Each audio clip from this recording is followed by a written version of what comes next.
I think that there are some difficulties because these sanctions from United States are designated to block property and to ban immigration. And essentially, they are intended to block our accounts, not bank accounts, not only in the United States, which for me is not of no significance, but also in Europe. But the thing is that in Europe, the accounts we have are in European banks that normally should work independently from any policy from the United States. So at the beginning, I was called from the bank, I wouldn't say the name now, to announce me that they were canceling my credit card and that I couldn't move any bank account in dollars. I couldn't touch it because they are like kind of freeze. Well, and then we discovered that I couldn't make even an Uber. I couldn't ask even an Uber meal or an Uber taxi. I couldn't use Western Union, where normally I send money to my country for the maintenance of my house. Simply, Western Union has freezed my money without any explanation. They don't receive calls. They don't say nothing. Simply, it's done. But the most interesting thing or terrible thing here is that the sanctions are not only against us, the judges, for our job, but against our families. In my case, they affected also my daughter's visa. I have a daughter who is a high-level professional also, and they sent an email to her saying that prudently they have canceled her visa without any explanation. So the United States. So preventing her to go in for some capacity building, giving conferences or making business in the United States. She's an international lawyer. So it's really the most sad part for me of the sanctions. And also I have heard from my colleagues that the sanctions have affected their husbands, their wives, other children, etc. So this is this is the worst part.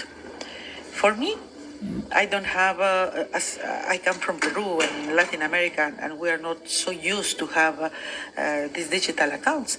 I don't have PayPal, I don't have Amazon accounts, but my colleagues, they have, and they now cannot use their accounts. Also in my country, I cannot move my accounts in dollars. They say that I am ineligible to move my accounts, my own accounts. So this is the way we cannot buy flight tickets, etc. Just to highlight that why the judges now and this court is not deterred, because at least in my case, and I think that I am speaking for my colleagues, we don't think, at least me, I am not here because I need a job. I'm not here because I need the money. I'm here because I feel that I have a mission for humanity. The work of the International Criminal Court is for humanity, as Nelson Mandela said. The cause of the International Criminal Court is the cause of humanity. And this is why we are resilient, and this is why we need not only to stand together as judges, but the entire international community needs to do that.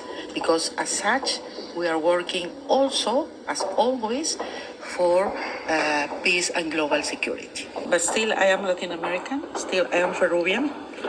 So we are very resourceful people in my country. So I'm having my strategies, which I won't reveal. But it is true that living in Europe, where you don't use digital, you don't use cash, it's very difficult to carry out.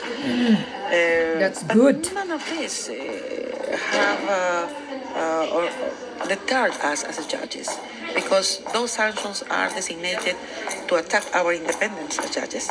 And we are not giving up our independence. As judges, we are more united than ever, and we are carrying out our daily functions with the best of our abilities.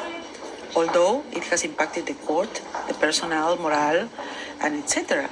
But now we are doing well. I think that the court has proven to be very resilient, and the judges as well. Well, I would say that at the beginning it was very difficult, but we gathered with the judges, the affected judges, we gathered with the Dutch authorities, from the Minister of Foreign Affairs, also from the Economic Affairs. So we asked them to support us in a very practical manner. I remember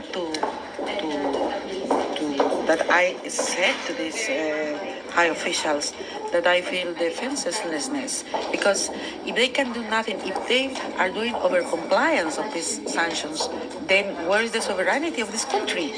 Because the banks are independent. Why they should be subordinated to the American policies?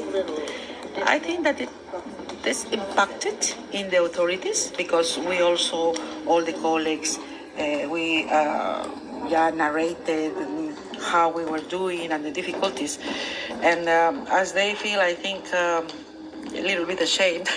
And then next day, I received a call from my bank announcing me that now I could move at least my account in dollars to be converted in euros, so I can have the disposition of my assets. So that was a good issue. And now I think that because the register of the court has made some arrangements with the bank, for the moment we can use our money in euros, but you know what will happen in the future. Now, European Commission. I think that it has been clear during this week that everybody, at least in the speech, are supporting us. But what we are asking are practical measures. What we are asking is action. We need the support of the entire world, but we are in Europe now, and Europe is a powerful structure. The European Union is a powerful structure. They should react as such. They cannot be subordinated to the American policies. I think that they should do something else than only say that they show solidarity with us, because solidarity is not only a word. It should be enacted, as you said, with practical measures, legislative measures and others to support the court, not only to support the judges, but to support the system of Rome. Because with these sanctions, which is affected, it's not only the judges, we are just individuals, we are just persons. Probably we will be gone in the next years, but they want to affect the system of Rome, the system of the court, where we deliver justice for the victims, the most defenselessness and vulnerable victims who nobody listens. So they are the affected ones with this. And I think that this is the reason, because not only the European Union, not only Europe, but the entire world should support us, even the people from the United States of North America. Yes. Hey, that's a very good karma, madam. That's a very good karma. I wish and I hope that all of you judges and prosecutor, any one of you all in that international politics, justice, politics justice kayo, hindi kayo international court ay dapat mas-sanction lahat ang bawat sintabo ninyo. Yan, that's karma. Karma is real. Sabi mo, you are there as a court for humanity? Really? For humanity? Where is former President Duterte humanity rights? Saan ang rights niya? Hindi niyo siya iniintindi. Hindi niyo siya binibigyan ng interim release. Kahit na hindi na siya capable to stand trial dahil yung pananalita niya ay hindi na niya minsan, hindi na siya makapag-isip. Minsan pabalik-balik na yung pinagsasabi niya at saka mali-mali na yung sinasabi niya. Nagkaroon na siya ng dementia. Pero hindi nyo kina-consider to give him an interim release, madam. That's what you get. We hoping that President Trump is going to squeeze you all nicely.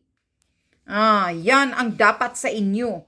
At dapat sa inyo, makukulong kayo lahat. Kasi ngayon, kinakasuhan kayo ni President Putin sa Russia.